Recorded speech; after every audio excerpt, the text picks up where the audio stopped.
Welcome dear Division addicts. Yeah, it's yet another video on the PTS.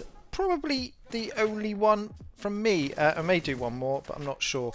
Mainly because I didn't spend a lot of time on the PTS, so yeah, I don't really want to talk about stuff that I haven't fully experienced. But what we're talking about today, let's talk about quite possibly one of the most exciting exotics, well, ever, in terms of the sheer endless combinations that we can all explore in terms of like buildcraft and weapon combinations and things like that. But you know, there is a catch in this, guys. Unfortunately, it's been confirmed that the Tinkerer, the ALPHABRIDGE exotic mask, the new one for Year 7 Season 1, which we're getting, which we're all really excited about, it's been confirmed as the Climax Mission exotic reward. So yeah, we'll have to wait another like 16-ish weeks to get our hands on it again, basically. So yeah, here's this really lovely thing that the whole community is excited about. You're gonna have to wait 16 weeks basically until Year 7 Season 2 to actually use it. I think that is a massive ball drop. Like, if you're thinking I'll keep people playing all this time to do it, no, it's going to infuriate people. Oh, it's so annoying. Just put this on the rewards track and put that nimble as the climax reward. It's not as if you've set a high bar with the climax reward so far. I mean, we got the provocateur and, you know, it's an exotic component. So what is ALPHABRIDGE? So the Tinkerer's talent, ALPHABRIDGE or abridged, is that if your primary and secondary weapons are not exotic or named and of the same type, so they're both ARs, they're both LMGs, they're both SMGs, so the same archetype, the secondary weapons talent will also be applied to the primary weapon. Does not apply to talents that include weapon swapping. Okay, so I don't really that affects that really any of the options that any of us were thinking, but basically normal gun, same type, two of them, and the secondary's talent goes over to the primary. It is confirmed that it doesn't work both ways, guys, so make sure the gun that you want to use and make use of this is your primary. Okay, if you switch to your secondary, you'll only be using your secondary's talent, not, you know, getting that double hit basically. This is, of course, a little different from Division 1, where I think it was, like, what was it, the third damage attributes were shared between both weapons, so you could do that swapping around and things, like have one more short range, long range.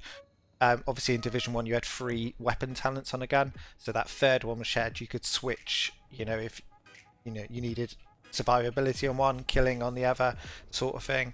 But nevertheless, it's still great, and we can handle that. We can handle that sort of change in our thinking from Division 1. So why are everybody excited about it? It will, with 2 damage talents, outperform a coyote. And when in a group with a coyote, you'll still benefit from its buff. So you can basically have this and a coyote if you're running in groups. Basically somebody's got to make the sacrifice to run the coyote, which has always been a sacrifice anyway, if you think about it, when you're in a group, because if somebody's got the coyote, you personally would be better off with like a Seska or a grouper piece and then take the benefits of the coyote. The person wearing the coyote is always lesser than the person who's got a groupo and then getting the coyote buffs. But you know, the thing that people are excited about is the fact that the opportunities this exotic provides is quite literally endless. It's up to your imagination, guys, which is why so many people are excited about it legitimately. So we'll just go through a couple of ideas that I've had, like snipers, determined and rifleman, determined and ranger, determined and preservation. Essentially, you could make a damage version of the hotshot build, the 3-piece hotshot with like Heraldi and Habsburgs and things, and make it into a 4-piece version just by having preservation on your gun. I think that's going to be really popular. That's normal guns like ARs, SMGs, LMGs and things. Killer and Sadist, Killer and Preservation, Measured, Flatline, Optimist, Ranger. Oh, we're going to be so powerful that we are in danger of power creep. Well, it not in danger of it. That is a power creep. Like skill builds, like e.g. Refractor, In Sync, and Future Perfection. We're obviously losing the modifiers from year 6, season 3, where we're like used to overcharge quite a lot with the modifiers this season. But we can get that back with In Sync and Future Perfection on our weapons. That'd be grand. Just general utility builds like Preservation and Fast Hands. You can have Killer and Fast Hands. That's going to be huge. Like in terms of DPS, like the quickness of reload and put more damage out. I'm surprised that like. I'll be surprised if we don't see a lot of Fast Hands builds or Preservation builds with like Killer, Sadist, Flatline, etc. Shotties, I mean, we've all seen the videos, guys. I said it straight at the start, but you know, like if you watch Plum Conch's video, we've got Pummel and Brazen.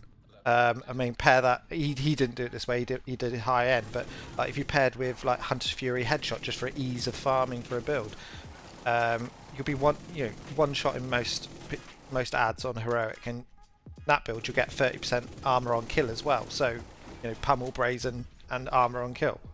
It'd be amazing. One of the builds that I'm really excited about is I love Ongoing Directive. If you follow this channel, Sadist and Pressure Point, 2 amplified damage talents. This could really make this Ongoing Directive build. You know, we've got the buff to the chest now with amplified damage. We've now got 2 weapon talents we can have on this build, and it's an easy switch out because most Ongoing Directives will have a coyote anyway. But it's amp on amp on amp, and I just think it will make this build, well, more viable than it even is at this point. It's closing gaps. It's just bringing in another build that is actually truly viable, not just in group play. All through this, I haven't even talked about the new talent Streamline. I mean, that adds 80% weapon damage. Additive, yeah, but 80% damage is 8% damage. I mean, we'll talk about that one in maybe another video, I'm not sure. The only drawback of that one is obviously you can't use skills. So, you know, it depends on your play type. But, yeah. I mean, I just think, like, this is just going to give so many more options. It's going to help people. I mean, what I do think it will do is bring a return to old faithfuls like FAMASs and F2000s. You know, go pull them back out the stash, because you won't be using your St. Elmo's when you can do this.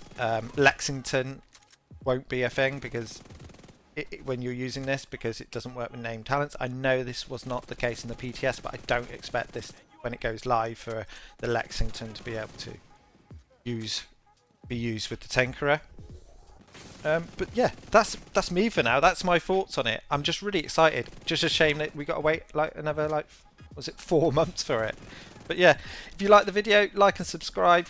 Might do a couple more, I'm not sure, but I'm sure you're all jaded by all the PTS videos now and just want to get the new season. But yeah, I'm really excited, and I'll see you next time. Cheers, guys.